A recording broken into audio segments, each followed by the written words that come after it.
जय हिंद दोस्तों, कैसे हो आप सब। आशा करते हैं आप लोग अच्छे होंगे और भी अच्छे होंगे। तो भैया आज हम लोग पढ़ेंगे कोशिका।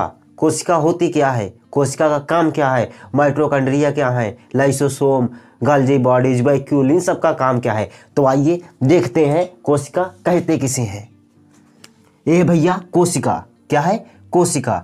तो कोशिका होती क्या है। कोशिका हमारे शरीर की सबसे सूक्ष्मतम इकाई होती है। सूक्ष्मतम की मतलब सबसे छोटी इकाई होती है जो पूरे शरीर को बनाती है। जैसे भैया ईंट होती है, क्या ईंट, जैसे ईंट होती है, ईंट मिलाकर क्या बनता है, दीवाल, दीवाल मिलाकर क्या बनता है, कमरा, कमरा मिलाकर बनता है क्या बनता है, घर का निर्माण होता है। ईंट सबसे छोटी, जैसे घर की सबसे छोटी इकाई क्या है, ईंट है। उसी प्रकार मानव शरीर या जानवर की सबसे छोटी इकाई क्या है, कोशिका। कोशिका मिलकर क्या बनती हैं, ऊतक का निर्माण करती हैं। उसके बाद अंगों का निर्माण होता है ऊतक मिलाकर, और अंग मिलकर शरीर का निर्माण करते हैं। आशा करते हैं आपको कोशिका समझ में आया होगा। तो भैया कोशिका की खोज सबसे पहले किसने किया था, तो कोशिका की खोज सबसे पहले रॉबर्ट हुक ने किया था। किसने, रॉबर्ट हुक ने। और जीवित कोशिका की खोज किसने किया, तो जो रॉबर्ट हुक थे ये कौन सी कोशिका की खोज किए थे, मरी हुई कोशिका की खोज। लेकिन कहेगा जीवित कोशिका की खोज किसने किया,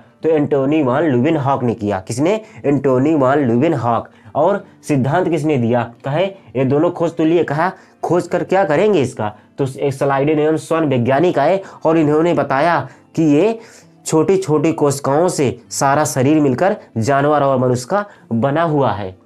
तो आइए देखते हैं, ये है कोशिका। क्या है, कोशिका। आप लोग देख सकते हैं ये है कोशिका। इस प्रकार की कोशिकाएं रहेंगी तो ये जानवर और मानव की कोशिकाएं होंगी। अगर इसमें भैया इस प्रकार, जैसे कुछ इस प्रकार की कोशिकाएं होती हैं, अगर ऐसे रहेंगी तो कौन सी होंगी, ये पेड़ पौधों वाली होंगी। तो हम सबसे पहले किसको पढ़ेंगे, मानव वाली कोशिकाओं के बारे में पढ़ते हैं। तो भैया ये हो गई पूरी कोशिका। क्या हो गई, कोशिका। सबसे पहले जो झिल्ली लगी हुई है ऊपरी परत अंदर वाली, इसमें इसे कहते हैं सेल मेम्ब्रेन। क्या कहते हैं, सेल मेम्ब्रेन, यानी कोशिका झिल्ली। क्या, कोशिका झिल्ली। कोशिका झिल्ली के अंदर ही सारे कोशिका के अंग भरे हुए होते हैं। Mitochondria, Golgi bodies, vacuole, endoplasmic reticulum, centrosome, ribosome, lysosome, nucleus, ये सारे चीज़ किसमें भरे होते हैं, सेल मेम्ब्रेन में। ये भैया एक पन्नी की तरह होती है। कैसे, जैसे हम सब्जी की दुकान पर जाते हैं, वहाँ सब्जी वाले से कहते हैं भैया धनिया दे दो और पुदीना दे दो और आलू दे दो, टमाटर दे दो, मटर दे दो, ये सारी चीज़ों भैया वो एक पन्नी में बढ़िया मिलाकर दे देता है। अगर ढेर सामान ले लेंगे तो भैया एक पन्नी और लगा देता है। तो भैया जब इसमें एक पन्नी और लग जाएगी तो उसे कहते हैं सेलवाल। क्या कहते हैं, सेलवाल। लेकिन सेलवाल मनुष्यों में नहीं पाया जाता। किसमें पाया जाएगा सेलवाल, फिर सेलवाल मनुष्यों में नहीं पाया जाता, जानवरों में नहीं पाया जाता। सेलवाल पाया जाता है पेड़ पौधों में। कहाँ पर, पेड़ पौधों में, क्योंकि पेड़ पौधों को ज़्यादा सुरक्षा प्रदान करने की आवश्यकता होती है। तो भैया जो सेल मेम्ब्रेन है ये बनी किसकी होती है, जो सेल मेम्ब्रेन है ये बनी होती है प्रोटीन की। किसकी, प्रोटीन की बनी होती है, प्रोटीन की। सेल मेम्ब्रेन किसकी बनी होती है, प्रोटीन की। और सेल वॉल किसकी बनी होती है, सेलुलोज की। सेलुलोज की। भैया सेल वॉल किसकी बनी होती है, सेलुलोज की। तो जो सेल मेम्ब्रेन है वो भैया किस में पाई जाएगी, जानवरों और मानव में, जो चल फिर सकते हैं, दौड़ सकते हैं, स्टाइल में आ सकते हैं, उनमें भैया सेल मेम्ब्रेन पाई जाती है। और सेल वॉल कहाँ पाई जाएगी, पेड़ पौधों में सेल वॉल पाई जाती है।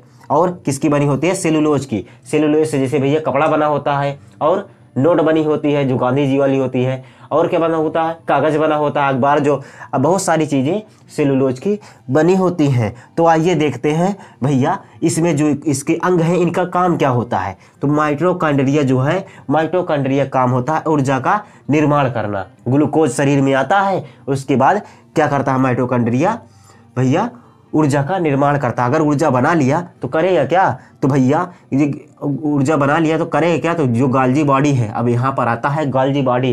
गोल्गी बॉडी क्या करता है, ऊर्जा का स्थानांतरण करता है। जैसे हम बोलने का काम कर रहे हैं ना, तो सबसे ज़्यादा एनर्जी हमको किसके चाहिए, एनर्जी भैया जीभ को चाहिए ना, मुंह को, तो तभी तो हम बोलेंगे। नहीं तो भैया अगर ऊर्जा का स्थानांतरण नहीं होगा तो यहाँ की एनर्जी खत्म हो जाएगी, जीभ वाली, मुँह वाली। तो उसके बाद धीरे धीरे कहेंगे ओ माइटोकॉन्ड्रिया मेरी ऊर्जा खत्म हो गई, तो ऐसे करेंगे ना। तो भैया ऊर्जा स्थानांतरण का काम होता है गोल्गी बॉडी का। जहां पर ज़्यादा ऊर्जा की आवश्यकता होगी, गोल्गी बॉडी तुरंत कहेगा ओ माय गॉड वहाँ पर ऊर्जा कमी हो रही है, तुरंत ले जाकर ऊर्जा को देगा। उसके बाद भैया आता है वैक्यूल। क्या आता है? वैक्यूल। वैक्यूल क्या करता है? पानी को स्टोर करिए आता है। पानी को स्टोर करने का काम किसका होता है? वैक्यूल का। ये कितना 65% पानी को स्टोर किए रहता है। कितना? 65% पानी को स्टोर किए रहता है। ये नहीं भैया कि पेटवा में स्टोर करे, मार के चाकू भैया निकाल लेंगे, कोई कहेंगे चल निकाल भैया, तुरंत मारेंगे चाकू अगर बस कहीं अड़ा उड़ा इसमें। ऐसे नहीं होता है भैया। हमारी छोटी छोटी पूरे शरीर में कोशिकाएं हैं जो हमारे शरीर को बनाए हुए हैं। इन्हीं कोशिकाओं में क्या हुआ? इन्हीं कोशिकाओं में पानी भरा हुआ है। इन्हीं कोशिकाओं में पानी भरा हुआ कितना परसेंट? 65% पानी भरा हुआ है। अगर शरीर में 1% भी पानी की कमी हुई तो प्यास लगने लगती है। क्या होता है? प्यास लगने लगती है। अगर शरीर में 4-5% की कमी हो गई तो ज़्यादा प्यास लगे, कहीं अरे मोरे माई तरास गए लगत पानी बिना। तो भैया 4-5% पानी कमी होगी तो बहुत तेज़ प्यास लगेगी। अगर 10% पानी कमी हो जाएगी तो आदमी स्वर्गलोक को सिधार जाएगा। आशा करते हैं आपको ये ऊर्जा, माइटोकॉन्ड्रिया ऊर्जा बनाती है, गोल्जी बॉडीज क्या करती है? ऊर्जा संतरण करती है। वैक्यूल का काम होता है पानी को स्टोर करना। आशा करते हैं ये तीनों आपको समझ में आया। आओ आगे बढ़ते हैं। अब आता है एंडोप्लाज्मिक रेटिकुलम। एंडोप्लाज्मिक रेटिकुलम का काम क्या होता है? ये कोशिका को पचके ढचके ना, इसीलिए भैया इसको सपोर्ट प्रदान करता है। क्या करता है? सपोर्ट प्रदान करने का काम किसका होता है? तो एंडोप्लाज्मिक रेटिकुलम का होता है कि कोशिका जो बनी है ये कोशिका पचके पुचके ना, नहीं तो ये सब माइटोकॉन्ड्रिया, गोल्जी बॉडी ये सारे भैया हम दबा जाएंगे। तो किसका काम करता है? खंभा का, यानी सपोर्ट प्रदान करने का काम करता है। और इसका काम क्या होता है एंडोप्लाज्मिक रेटिकुलम का? एंडोप्लाज्मिक रेटिकुलम की संरचना कुछ इस प्रकार के होती है भैया। इसमें पाया जाता है स्मूथ एंडोप्लाज्मिक रेटिकुलम, और एक पाया जाता है एक साइड में रफ एंडोप्लाज्मिक रेटिकुलम। एक बार पाया जाएगी स्मूथ एंडोप्लाज्मिक रेटिकुलम, दूसरी बार पाया जाएगा क्या? Rough endoplasmic reticulum. जो रफ एंडोप्लाज्मिक रेटिकुलम है यहाँ पर डाट डाट डाट डाट कुछ इस प्रकार की संरचना पाई जाती है जिसे हम कहते हैं राइबोसोम। क्या कहते हैं? राइबोसोम। राइबोसोम की इधर राइबोसोम जहाँ पर रहेगा यहाँ पर प्रोटीन का निर्माण होता है। क्या होता है? प्रोटीन का निर्माण। और स्मूथ वाले पर वसा का निर्माण होता है। किसका? वसा, यानी तेल का निर्माण होता है। जैसे आदमी सोता होता है कहीं ओ तेल निकल आया शरीर पर ना, चेहरे वहरे पर तिलहुस हो जाता है, तो उसे भैया किससे निकलता है? तो कौन बनाता है? तो स्मूथ एंडोप्लाज्मिक रेटिकुलम बनाता है। आशा करते हैं ये भी आप लोग समझ गए होंगे। उसके बाद होता है सेंट्रोसोम। क्या होता है? सेंट्रोसोम। सेंट्रोसोम का काम होता है सेल डिवीजन करना, यानी कोशिका विभाजन करना। कोशिका विभाजन का काम क्या आप कहेंगे? कोशिका विभाजन होता क्या है?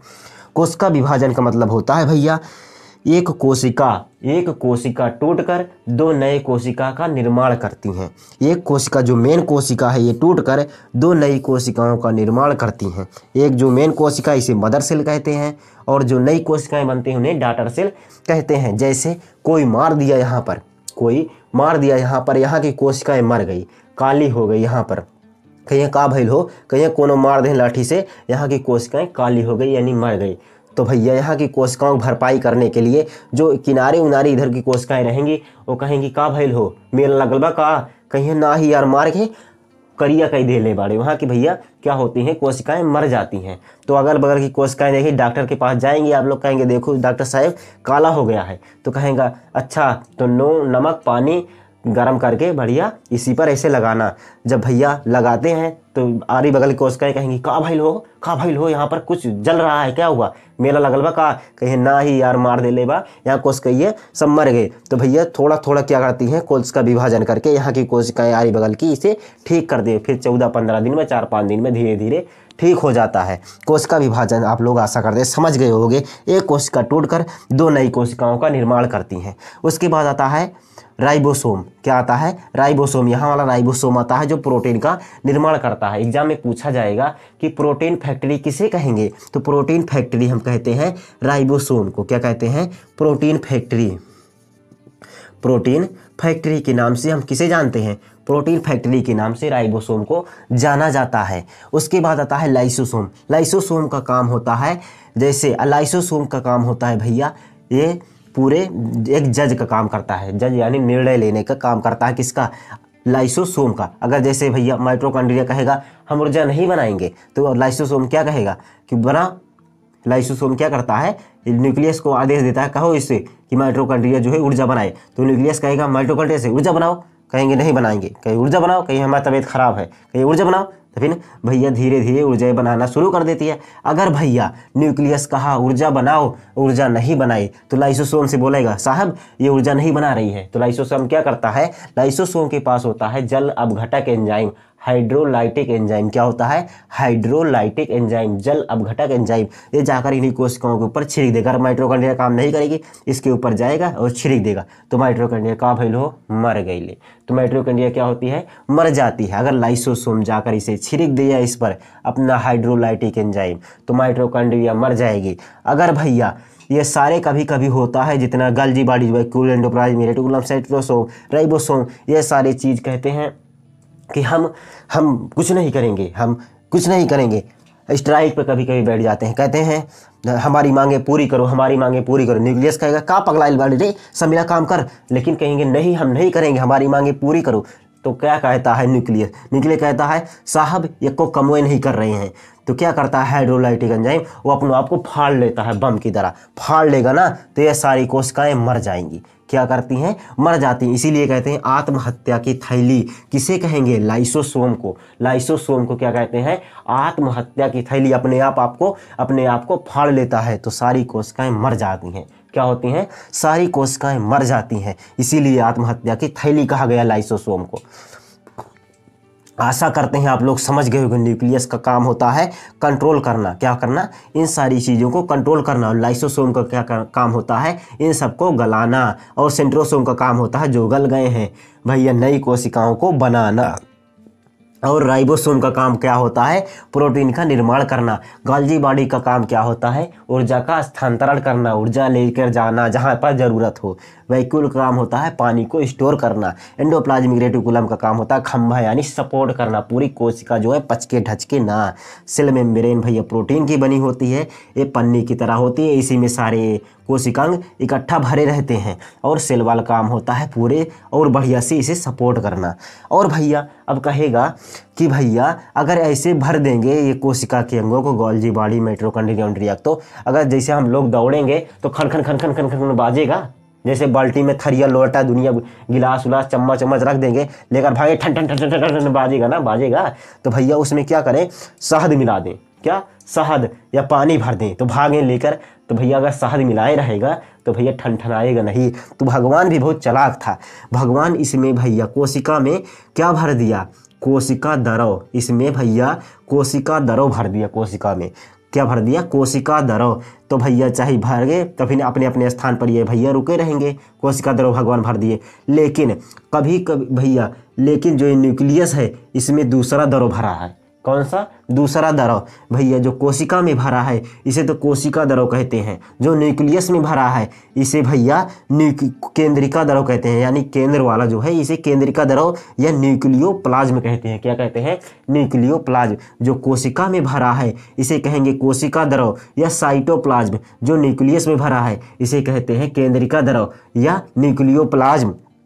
इन दोनों को अगर मिला देते हैं तो हो जाता है प्रोटोप्लाज्म। क्या होता है, प्रोटोप्लाज्म यानी जीव द्रव्य। कौन कौन से, साइटोप्लाज्म और न्यूक्लियोप्लाज्म को मिलाते हैं तो प्रोटोप्लाज्म बन जाता है, यानी जीव द्रव्य बन जाता है। तो आशा करते हैं भैया आप लोगों को पूरा ये समझ में आया होगा। समझ में आया, हाँ आया तो भैया कमेंट बॉक्स में आप लोग ज़रूर बताएं कि आप लोगों को ये क्लास कैसी लगी। हम आपको मिलेंगे नेक्स्ट वीडियो में। जय हिंद, जय भारत। वीडियो को लाइक ज़रूर करना, सब्सक्राइब ज़रूर करना, दोस्तों के साथ भी शेयर ज़रूर करना। मिलेंगे नेक्स्ट वीडियो में। जय हिंद, वंदे मातरम।